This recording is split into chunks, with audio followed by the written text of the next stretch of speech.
Alright, Shalom, this is YAHAWAH with the GMS Dallas camp. Okay, first off, I want to give all praises to Yahawah, Bahashim, YAHAWASHI, Bahashim Kakadash. Okay, double honors to the apostles and elders of the great millstone, teach and rule well. And please, peace and blessings to the Akim scattered throughout the four corners, keeping his word in truth and sincerity. Man, I just want to do a quick video on some history going into the Daniel, the 7th and 8th chapter, along with 1st Maccabees, the 1st chapter. Okay, talking about the, Alexander the Greek and the 4 generals that ruled after him, and then Antiochus the 4th. Just showing you that it links up with, with the history. The scriptures link up with the history. This is just one example of many examples that you can look up. You can read it in books and, Esau's so-called history. You know what I'm saying? And he literally exposes himself. You know what I'm saying? Us being able to link the scriptures with the history and knowing the and having that understanding, we can break these things down. The history. So this is Daniel. I'm gonna start at Daniel 7. All right. I've already done a couple videos on Daniel the 7th chapter, as well as the 8th chapter, I believe. So I'm just gonna get to the point. This is Daniel 7 and 6. It says, "After this, behold, I beheld, and lo, another, like a leopard, which had upon the back of it four wings of a fowl. The beast had also 4 heads, and dominion was given to it." Okay, and that's talking about the Grecian Empire. All right, that leopard representing that swiftness. All right, because a leopard is swift and quick and powerful. Okay, and then 4 wings is talking about the quickness that it had, the empire had. Because if you look at during the time of Alexander the Greek, he conquered the whole known world at that time, and he did it in a very speedy manner. Okay, that's why it said, because if you read Daniel the 8th chapter, it talks about the what was it? It was the ram. Okay, no wait, no, it's like not the ram. It's not the ram. The goat. Okay. As a matter of fact, I'll read it. Daniel the 8th chapter, right? Starting in verse 5. Salakia. Damn scams. Yeah, Daniel the 8th chapter. I'm gonna start at verse 5. So this was after this. Damn, what the fuck? Okay, Salakia. Yeah, so during this time, and Daniel the 8th chapter was going into the Persian Empire. Okay, when it was conquering Libya, Egypt, and what was the other one? Libya, Egypt, I forget. But that's what that represents in the 4th chapter. That ram representing the Persian Empire. Okay, I saw the ram pushing westward and northward and southward, so that no beast might stand before him, neither was there any that could deliver out of his hand. But he did according to his will and became great. Yeah, that's talking about the Persian Empire pushing towards those regions, which was Egypt, Libya. Damn, what was the other one? I believe it was Syria.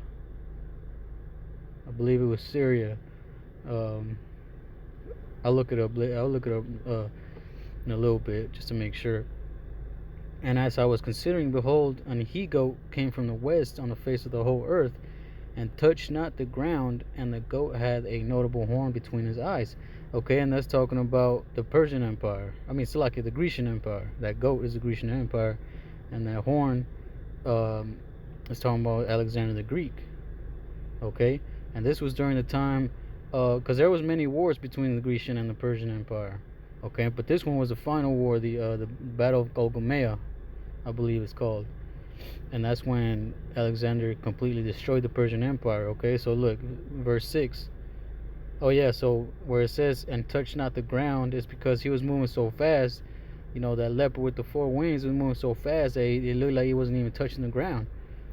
He was conquering all these different places so quick. and with a swiftness like a leopard. That's why it's likened unto a leopard. Okay, and he came to the ram, which the Persian Empire that had two horns, which it was during that time. If you read Daniel 7th chapter, uh, it's talking about the Persian and the Medes, because the Medes, really, they were the ones that were on top, so to speak. Okay, and then Persia was like sort of an extension, kind of like Assyria with Babylon. All right, but then, like it says in that right here in the 3rd chapter, then lifted up mine eyes and saw, and behold, there stood before the river a ram which had two horns. That ram being the Media Persia. Okay, and the two horns were high, but one was higher than the other, and the higher came up last. So that one horn, the higher horn, was Medes, and then eventually the other horn, which is Persia, came up over them and pretty much absorbed the Medes and became and Persia became that higher horn. Okay, so yeah, so it says in verse 5, and as I was considering, behold, an he-goat came from the west on the face of the whole earth, and touched not the ground, and the goat had a notable horn between his eyes. And that's talking about the battle of Gogomea between Alexander the Greek and I think it was Xerxes the Third. I believe it was Xerxes the Third. I'll look that up too, just to make sure. And he came to the ram that had two horns, which I had seen standing before the river, and ran into him in the fury of his power. And I saw him come close unto the ram, and he was moved with choler against him, and smote the ram, and brake his two horns, and there was no power in the ram to stand before him, but he cast him down to the ground, and stamped upon him, and there was none that could deliver the ram out of his hand. So Alexander the Greek destroyed the Persian Empire. All right, and as a matter of fact, before we keep going on this chapter, let's read that account in First Maccabees. Okay, so and it had happened after that Alexander, son of Philip the Macedonian, who came out of the land of Chittim, had smitten Darius, king of the Persians and Medes. Okay, Salakia, it was Darius, that he reigned in his stead the first over Greece. So that right there is this happening, this account right here. Yeah, Salakia, I don't know why I thought it was 60, but yeah, Darius, he smote Darius. Okay, that goat overcoming the ram, there was that account during the battle of Gogomea. Okay,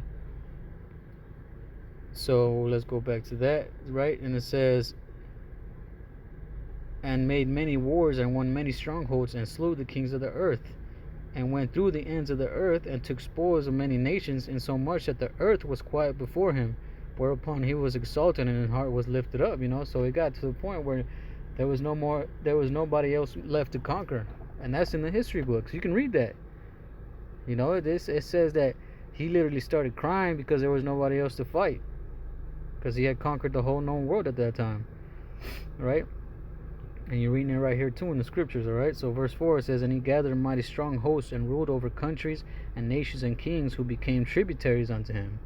And after these things he fell sick, and perceived that he should die. And there's a lot of conspiracies and a lot of theories about how he died, But anyways, verse 6 is there, wherefore he called his servants, such as were honorable, and had been brought up with him from his youth, and parted his kingdom among them while he was yet alive. So Alexander reigned 12 years, and then died, and his servants bare rule, every one in his place. All right, and after his death they all put crowns upon themselves, so did their sons after them many years, and evils were multiplied in the earth. Okay, so this is what that's talking about right here in Daniel the 7th chapter. It said, let's see, where is it? And after this I behold, and lo, another like a leopard, which had upon the back of it 4 wings of a fowl. The beast had also 4 heads, and dominion was given to it. So after Alexander defeated Darius of Persia, okay, a little bit after that, once he conquered the whole known world and there was nobody left before him, he died, and he parted his kingdoms 4 ways to his 4 generals that he had at that time, like we read in First Maccabees, the 1st chapter. which was the four generals were Seleucus, Ptolemy, Lysimachus, and Cassander. No, Ptolemy, Seleucus, Lysimachus, and I think it was Cassander's. I looked those up too. Um, yeah, so that's where the four heads. Yeah, so like I'm going off the top of my head right now. You know, but anyways, let's see. Let's go back. So those were the four heads on that leopard and four generals, because it said right there that he parted his kingdom. Okay, and then you can also read that account in the end of the 8th chapter. Okay, so it says, and it came the ram that with two horns and a sound close ground, and there was none that could deliver the ram out of his hand. Therefore the he goat waxed very great, and when he was strong, the great horn was broken, and for it came out four notable ones toward the four winds of heaven, as in four generals. And out of one of them came forth a little horn, which waxed exceeding great toward the south and toward the east and toward the pleasant land. Now after a time, like we read in First Maccabees, it said that they put crowns on themselves, the four generals, and then they put their sons in that same spot. And then after that, that's when that little horn, which is talking about Antiochus the fourth Epiphanes, during that time. Okay, so it says, which waxed exceeding great toward the south and toward the east and toward the pleasant land, and it waxed great even to the host of heaven, and it cast down some of the host and of the stars to the ground and sat upon them. And that's talking about Israel, during that time when he was persecuting them. Okay, see, because if you keep reading after the verse 9 that we just read, see, and after I'm gonna read verse 9 again. It says, and after his death they all put crowns upon themselves, so did their sons after them many years, and evils were multiplied in the earth. Verse 10, and there came out of them a wicked root, Antiochus, surnamed Epiphanes, son of Antiochus the king, who had been an hostage at Rome, and he reigned in the 137th year of the kingdom of the Greeks. And you can read that in the history. Okay? In those days went there out of Israel wicked men, who persuaded many, saying, let us go and make a covenant with the heathen that are round about us. For since we departed from them, we have had much sorrow. And that's going into the wicked Israelites. Okay, let's see. Wherefore he entered with great multitude, with chariots and elephants, forming a great navy, and made war against Ptolemy, king of Egypt. Okay, this, and you can read this throughout the history. You can go along with it, what happened. Because if you read the account, and well, not the account, but if you read in the Wikipedia, it gives you the book of Maccabees right here. Look, and it tells you, and it shows you. It goes all the way to chapter 5. Just give me an example in chapter 5 right there. But the one I want to read was this one: persecution of Jews. The Seleucids, like the Ptolemies before them, held demolished suzerainty over Judea. They respected Jewish culture and protected Jewish institutions. This policy was drastically reversed by Antiochus IV, resulting in harsh persecutions and a revolt against his rule, the Maccabean revolt, which is in the scriptures. First and second Maccabees. You can read that. And they have it right here. This is in the history books. It's got, Esau putting it all out there. You just gotta look. And he'll be. I read this part right here, and it said that the reason that he went up in there and it was warring with the Jews was because he was trying to stop a civil war that they were having amongst themselves. But you really, that Antiochus IV was wicked. You can read that in from Babylon to Timbuktu. It says that he was determined to Hellenize the Jews, and it says it in the book of Maccabees. But yeah, just want to go into some quick history. So with that, Lord willing, brothers will edify. Shalom.